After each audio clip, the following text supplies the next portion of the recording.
Welcome to the Healing for Male Survivors podcast. This is a podcast for male survivors of sexual abuse and assault, whether as a child or as an adult. Know that you are not alone and the abuse was not your fault. My name is Mike Chapman. I'm a certified recovery life coach and also a survivor. Let's find hope and healing together. And welcome to the Healing for Male Survivors podcast. I'm your host, Mike Chapman, and with me today is Scott McKellar from Australia. I'll introduce him in a moment. And we normally record live, though because of the time difference, we have a special recording to get Scott on. Let me introduce Scott. Scott McKellar is a 54-year-old man from Australia and is a survivor of childhood sexual abuse and bullying. He currently works as an Uber Eats driver and does volunteer work with men dealing with mental health issues. So, with that, we start the episode like we do most episodes with 4 questions. Now it's time for 4 questions, that part of the podcast when we get to know our guest a bit better by asking a few questions. Let's go. So, Scott, what is your favorite food memory? My favourite food memory is getting biscuits and putting icing on them and Smarties and jelly beans. It was like those face biscuits. I used to love making those when I was a kid. My grandmother showed me how to do it. Yes. My mother did, but I haven't done it for years. I should try it again. Wow. Yes, it reminds me, we used to make cinnamon toast as kids because we weren't allowed to cook, but we could use the toaster. So yeah, you do, big thing in the U.S., you smear butter on toast and then have sugar mixed with cinnamon. Wow. As cinnamon sugar, and you shake that on top of the toast and then it melts into the warm butter and Cool. gets all gooey and cinnamony and buttery. And yes, that's a common similar snack that kids would make, and There we you did that go. all the time as kids. You see, cinnamon toast. Yes, excellent. So what is your favorite Christmas or holiday memory? Probably the year that we had Christmas at my house. It's the only time that my in-laws and my parents have been together at Christmas, and we had some relatives of my wife there as well. It was just nice. Instead of having to travel, it was just nice having a Christmas in our home. But we were only living in that house temporarily, so it was the only opportunity we ever had to host Christmas at our house. That was back in 2011, and then the next year we had Christmas. My aunt, we'd been estranged so many years and reconciled. So we had Christmas with my aunt the following year, and that was really nice. Excellent. Any particular memory that stood out about either of those events? Probably the fact that we were able to reminisce about old times. Mm-hmm. The fact that I was able to get that. It's one of the. See, often my daughter, her grandparents are often not together, so seeing them all together in the same room was very beneficial for her. And it was also, we had my nephew over, and it was the first time my nephew had actually been over to my house. He was only 3 years old, and he really enjoyed himself. It was also an opportunity for my wife's elderly uncle to get out and about, because he was quite a bit older and fairly socially isolated, so it was a good chance for him to get out and about and mix with other people. My wife's aunt was living with us for a while. Uh-huh.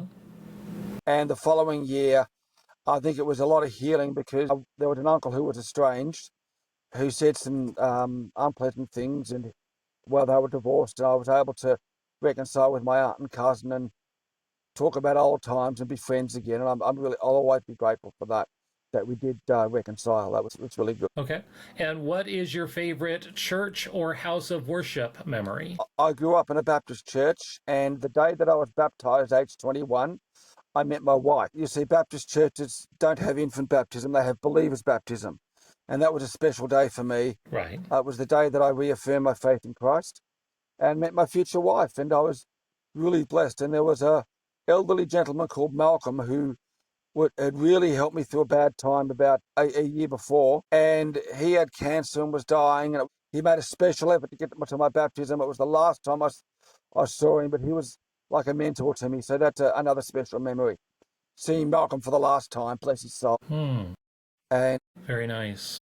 that day brought a lot of healing for me because I've been through some bad times, and it just brought a lot of healing for me. It proved to Right, me yeah. that I was similarly baptized in a Baptist church. And yeah, that was a very profound time for me as well. I think I was like 16, 17. I great. think, yeah, 17 when I was baptized. And yeah, very important because, yeah, it didn't come from a church background. So yeah, that was very important for sure. Continue. I was abused on a church camp. And that day I thought, well, God is bigger than the individual. So that brought a lot of healing from that experience. Right. Anyway. Right, understand. Now, what is your favorite scripture or any inspirational quote that has helped you on your spiritual journey, and what about it speaks to you? There's a song called "It's No Longer I That Liveth, but Christ That Liveth in Me," and it's really helped me realize that it's my Christian faith that's helped me through difficult times, and it's also helped me realize that God is bigger than the individual. I guess there's actually this, and the other one is when in the book of Matthew, when Jesus says, "He who takes the least of these away from the kingdom of God will be better if you put a millstone around his neck and cast himself into the ocean." It means that any abusers, that God will deal with them on judgment day. It's not up to us to deal with it. God will deal with them. God is far bigger than individuals in the church. So that's what's really helped me. Yes, I understand that's actually favorite scripture verse for several of my guests that I've had on that rings true. So that has become a favorite verse of several. I think maybe your fourth or fifth who have been on my podcast and shared that as their favorite scripture verse. I think it's actually in the Gospels. I think at least 3 out of the 4 Gospels, I believe. Yes. And yes, so that's extra important when it repeats. So yeah, for sure. So with that, let's go on to your story. And like a lot of our stories, they can jump the timeline from current to past and present and several back and forth. Yeah. I know mine certainly does. So wherever you need to go, and you can get as deep as you want. We do have an E rating for explicit content. So if you just don't get too graphic. No, I won't. And cursing is fine as well if you need to. But yeah, would love to know about that. And then your healing journey, what you've tried and that has worked, and what you've tried that has not worked. Yes. And then what you're doing now. Okay, well, I was first sexually abused age 6 in a park while looking for cicadas. A young man approached me and said there were ways of looking for cicadas. He took me into a into a park, and he molested me. That I didn't tell anybody, didn't tell my parents until I was 14. A few weeks later, I saw 2 teachers having sex in an art room, and I went to the male teacher and said, well, look, I saw what you were doing, and the young man did this, put oral sex to me. I saw you doing the same thing. So the male teacher took me into an art room, and he molested me in the presence of a female teacher, who banged my head against a wall and said, "You're just a girl." So that's why I started self-harming as a child. I used to bang my head against walls. I got a callus on my forehead. Used to hit myself in the head. Wow. So back to the park story. How old were you again at the park? 6 years old in 1976. Wow. And then how old were you when you saw the teachers and this thing happen with the teacher? That was a few weeks later. Wow. So you're still 6. Wow. So, my goodness. And around about that time, I made some presents for family members that were seen as not good enough, and the family cat died in an accident. So that was a pretty awful few weeks, and that's when the rot really set in for me. Then So who passed away the cat, in an accident? The family cat. Oh, your cat. Wow. Yeah, sorry, I need to slow down. The family cat died in an accident at Christmas time, and I still have a photo of me with that cat on my mantelpiece. Wow.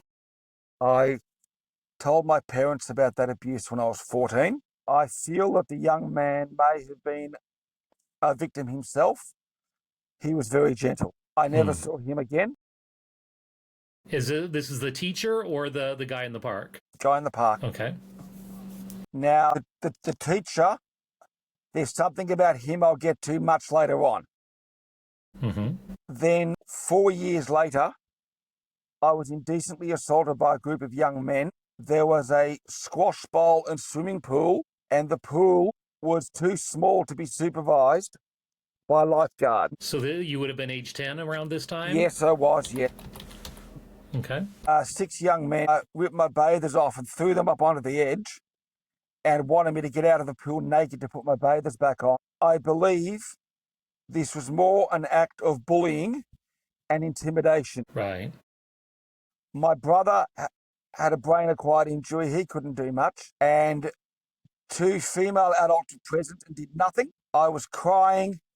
Then one of the men said, "Come on, he's had enough," threw the bathers back to me, and he gave me a look as if to say, "I'm on your side, but I'm outnumbered." Then I got out of the pool. My father wanted to call the police. I was upset and wanted to go home, which we did. My mother comforted me, and my father said, "Next time we go back to the pool, I will come with you." He said, if you don't go back, then they really have one. I did go back to that pool. I never saw those young men again. Now, this may sound irrelevant to some, but it means something to me. I saw a spiritual healer in the mid-90s who had a vision of the men and said that some of them had tried it on somebody older, they'd been bashed, and that those men now live in fear of me coming back. That means a lot to me. It resonates with me. It doesn't surprise me. I reckon they got their own back. People like that often do. So about how old were you were 10. How old were the 6 young men? Early 20s. Oh, okay, so these are young adults. Yeah, bastards. Yeah. Okay. Yeah, picking on a 10-year-old. What a man, eh? Unbelievable. Wow. Yeah. So, like I said, I believe that they would have got their own back. People like that often do. They try it on somebody older, and then they get bashed. So hopefully they learnt their lesson. Right. I believe that they are ashamed of what happened, or most of them are, and every now and again they think of me and they're frightened that one day I'll come back. So I believe that I've got my own back in that sense. You know what I mean? Right. Right. I went to a school, a boys' school, where my brother was in the same year level as me. He was kept down a year because of his asthma. It was a private school, and we were bullied a lot. This is not the one with the brain injury. This is a different brother. I've got one brother. It's the same brother. So he's got a brain injury and allergies. Yes. And asthma, yes. Okay. So asthma. So we started going to the same school in 1980 in grade 5. The private school, who I won't name on air, they had a grade 5 intake. So my brother had fallen from a disused cubby house as a boy and suffered the brain injury. Yes, what we would call a treehouse in the US. Yes. Okay. There was a boy there who knew Brett from kindergarten, and to spread a rumour that I had pushed Brett out of the treehouse, which I did not do. Wow. Boys being boys, Right. for the next 9 years, all I heard was, "Yeah, pushed your brother out of the treehouse." It was horrible. And then Right. another boy from Brett's primary school, his sister knew Brett, so then this other kid turned up and he started it as well. So I was being teased by boys in my year level and younger boys as well. And even though Brett left the school at the end of year 9 to go somewhere else, I was still being teased about that right up to when I finished school. And even after I left, I'd still get boys on public transport taunting me about it. And wow. that's despite the fact that one of the boys who started the rumour, his younger brother defended me. A staff member at the school defended me. Several boys who teased me got detentions from a teacher. The boy from the younger year level, I saw him in 1992 and he apologised for what happened. I don't think he meant for it to go as far as it did. In 1989, I saw one of his friends who was taunting me, so I challenged him to a fight at the railway station and he turned and walked off. Coward. Because I had had enough. Awful, horrible stuff. Now, my brother is a child abuse survivor as well, so I've been able to support him. Okay. Now, you were talking about when you first got into that private school Yes. grade 5 intake meeting. Yeah. Yeah, you left off from there. I went through to year 12. I went Okay. through to year. So did anything specifically happen at that intake meeting or not? Yes. Well, I'm just getting to that. I was sexually abused by another student. I was bullied a lot at At the that same school. school. At the same school, yeah, the private school. Another student Okay. sexually abused me on 4 occasions. So you're probably around age 11. I was 13. He did it to me on 4 occasions. I believe he was very close to a teacher, and I think they might have been in a relationship. I'm not sure. But that student physically and sexually assaulted me for 9 years. He was a horrible person. And subsequently, he ended up a convicted pedophile in adulthood. Wow. So you said 9 years. So from age 13 into you being an adult. I was at the school for 9 years because I stayed back a Oh, you were year. at the school for 9 years. School for 9 years. Okay. I stayed back a year, and he sexually abused me on 4 occasions and a couple of times in front of other boys. So I reported that abuse in 2016, and this student was charged. However, the charges were withdrawn because he was under 16 at the time. He was the only perpetrator who had charges laid against him. So did they even remove him from the school while you were there? No. He went all the way to the end. Wow. I told nobody. I was too scared. Wow. He was a horrible person. For example, I was this scrawny little kid back then. You wouldn't believe it now because I've put on a lot of weight. But for example, he used to call me a spastic. And once he leant me up against the wall and got his hand on my jaw where the pressure points are, put all his weight, and then he let me go, and then he smacked my head against the wall as hard as he could. There was a school play where he was the stage manager. And when I walked in, I said, "What are you doing here?" He said, "What are you doing here, spastic?" And he hit me really hard and really knocked me out. He sexually abused me 4 times, twice in front of other students who stood there and laughed or were too scared to say anything. He was a horrible person. I never want to see his face again. Right. Understand. Now, I was molested 7 times in 9 years. When I was in early 1983, I was with a church-run organisation for boys.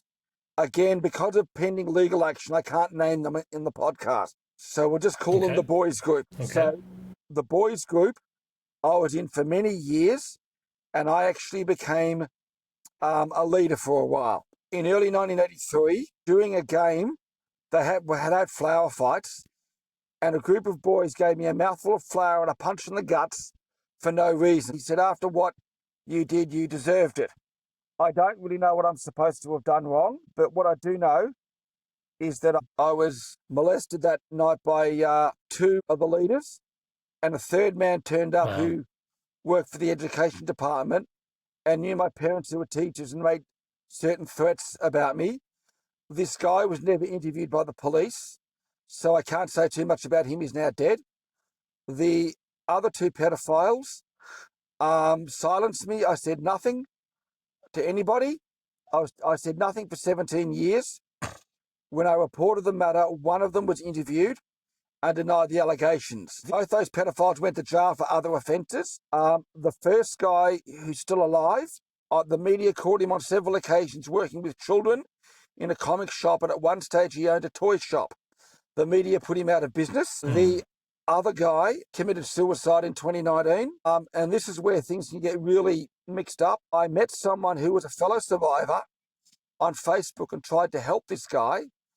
However, he proceeded to ask me and other people to lie to keep this guy in jail. And this other survivor, who's really a professional victim, he stalked me on Facebook and falsely went around saying that I enabled pedophiles. He drove me off Facebook. So there were some survivors out there, I call them victims, who, instead of trying to heal, try and lash out at others. So one thing I won't be doing again is jumping in and trying to help somebody like that, because it can turn. That was in 2017. Now, the guy who committed suicide, I was very glad when he died. Apparently, he would have gone to jail a second time, and he wrote a letter saying how awful the world was.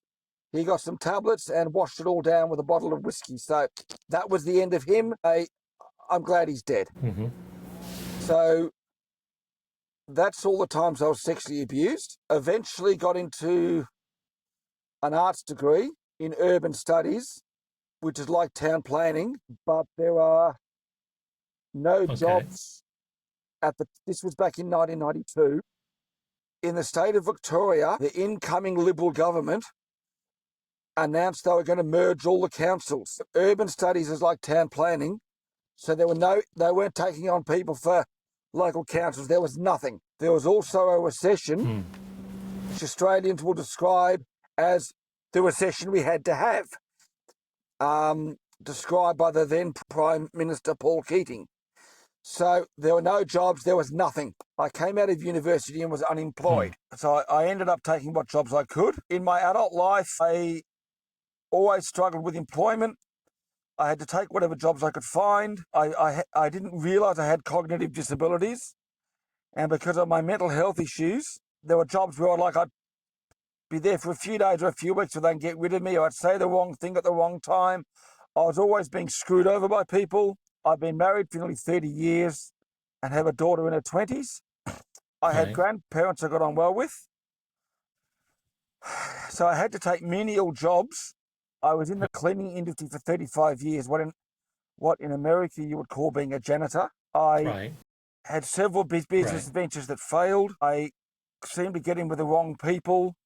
I've often been ripped off. My grandmother gave us her house. The family came to an arrangement. I was talked into doing extensions with a flexi mortgage account. I couldn't hold on to a job. I bought a cleaning franchise and got ripped off. Our daughter came along.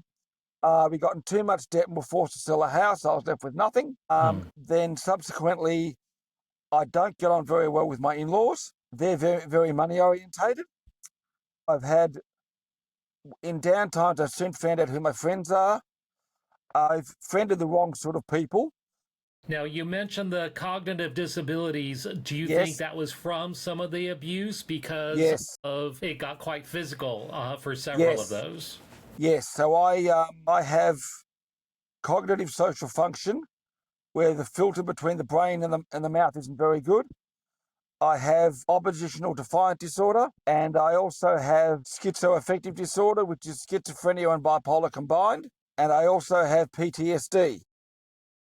Right.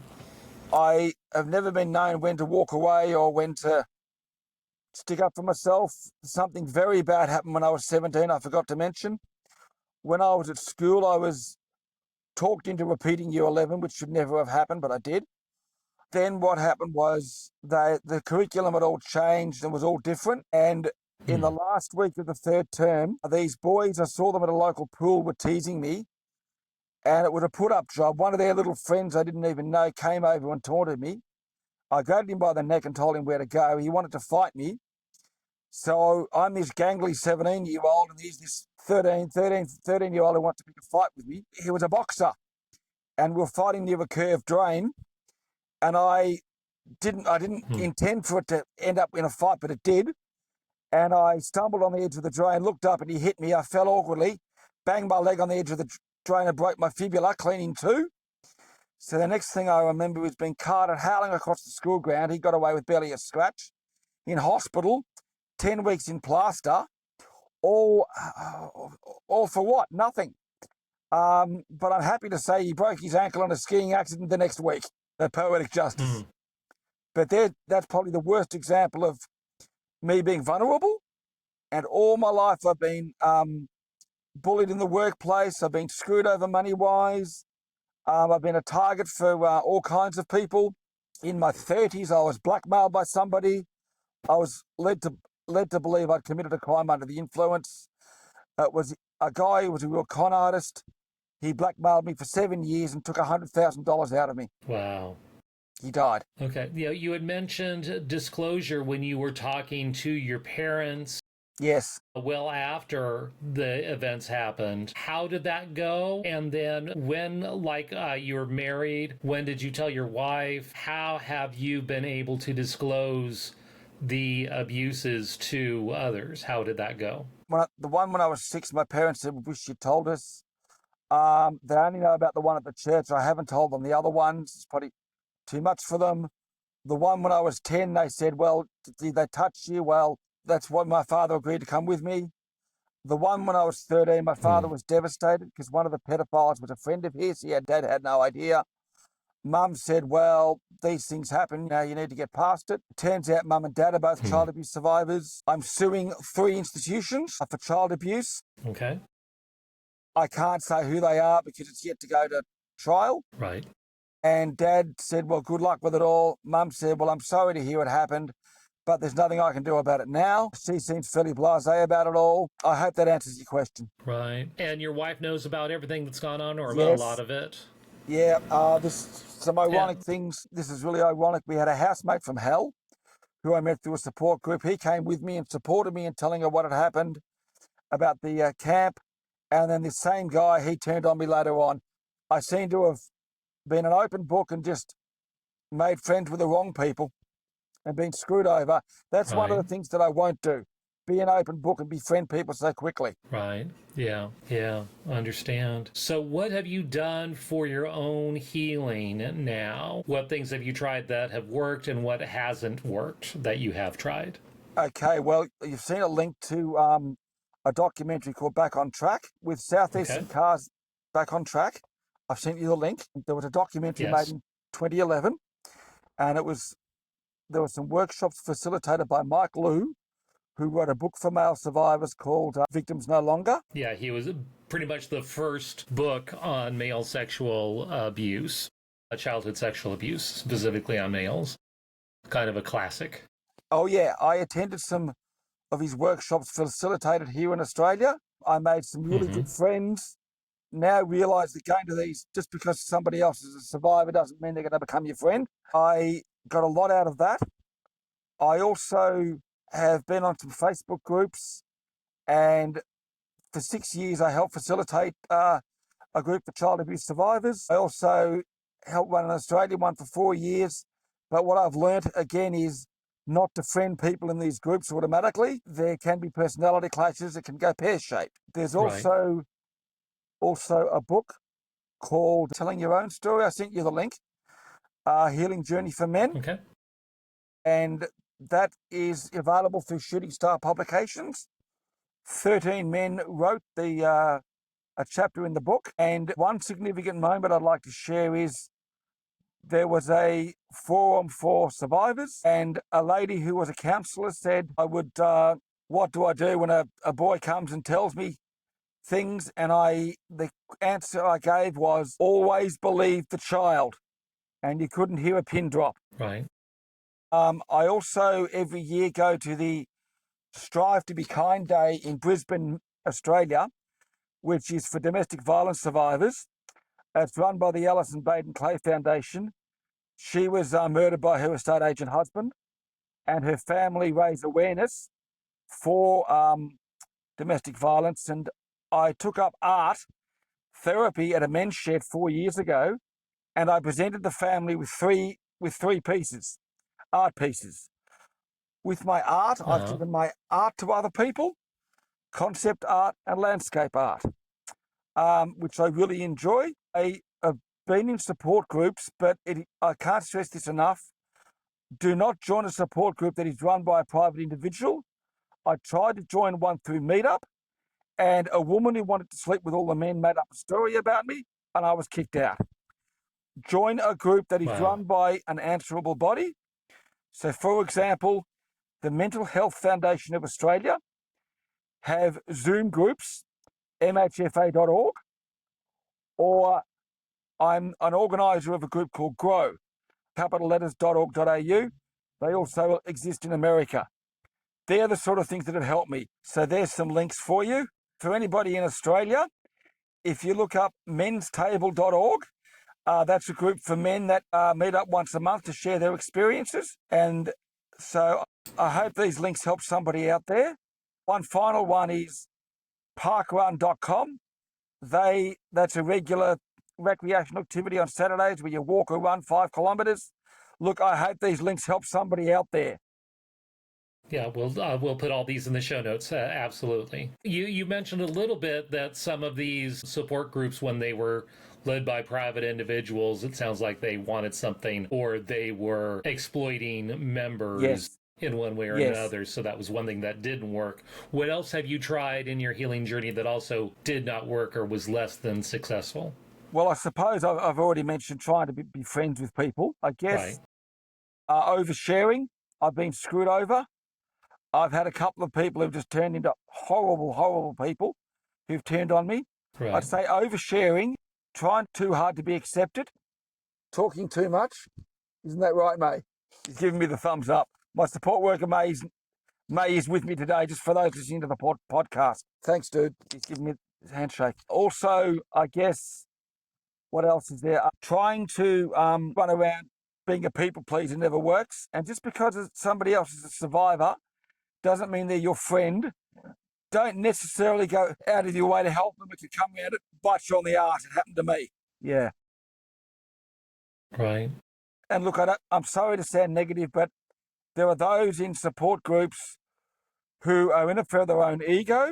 For example, there's a lady who in Australia who runs a program for feminicide. And when I went to meet this person, she wanted nothing to do with me because I was a man. There are those who will try and exploit these kind of things for their own ego. Beware of the wolf in sheep's clothing. Now, Absolutely. I would like, Mike, there's something that I forgot to mention that I'd like to share quickly, if that's okay. Okay. Please do.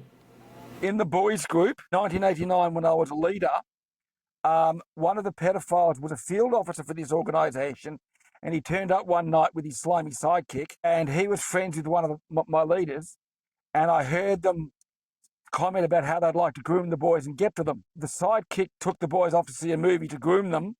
There was a leaders' meeting, and when I objected to this new person coming in, was told to shut up. Nobody at that stage knew that they were pedophiles. There was at that stage. So I stayed up all night with those kids. The slimy sidekick humiliated me and got the boys to chase me. And I went through some absolute humiliating stuff that I still can't talk about even to this day. The pedophile was in his car. I held up a baseball bat to him. If he'd walked in that room, I would have killed him. Said, I'm glad that didn't happen. I stayed up all night with those boys and made sure nothing happened. And then a few months later, the pedophile was exposed, so he was out of the organisation. One of those boys I protected, in a few weeks, is becoming an ordained minister. Praise God for that. And when I told him, I'm getting a bit emotional, when I told him and the other boys, his adults, that I protected him, his response and thanking me for protecting him moved me to tears. So if I was meant to be a leader for one reason, it was to save those boys. Thank God I was there. Wow. Absolutely. So, in closing, is there anything you would like to say for that survivor out there listening? Any words of wisdom you would like to share? Never blame yourself. Read the chapter in that book under the name Lance McKellar. I've got all my tips there, so never blame yourself. It was never your fault. Put yourself first before others. You can't help others if you can't help yourself. And remember this, always believe the child. Thank you. Absolutely. Thank you so much, Scott, for sharing from your heart today, and would love to have you back on. Sure, mate. To let us know what your progress, how you are continuing to find healing there in Australia. And I know we have several listeners in Australia as well. So thank you so much, and we'll see you next time on the Healing for Male Survivors podcast. If you would like to learn more about my coaching with Polar Live Consulting, where I provide one-on-one coaching and group coaching, both with a focus on healing for male survivors, reach out to me at polarliveconsulting.com. That is Polar spelled Polar. I would love to hear from you. I want to hear your story. If you would like your story featured on this podcast, contact me via my website.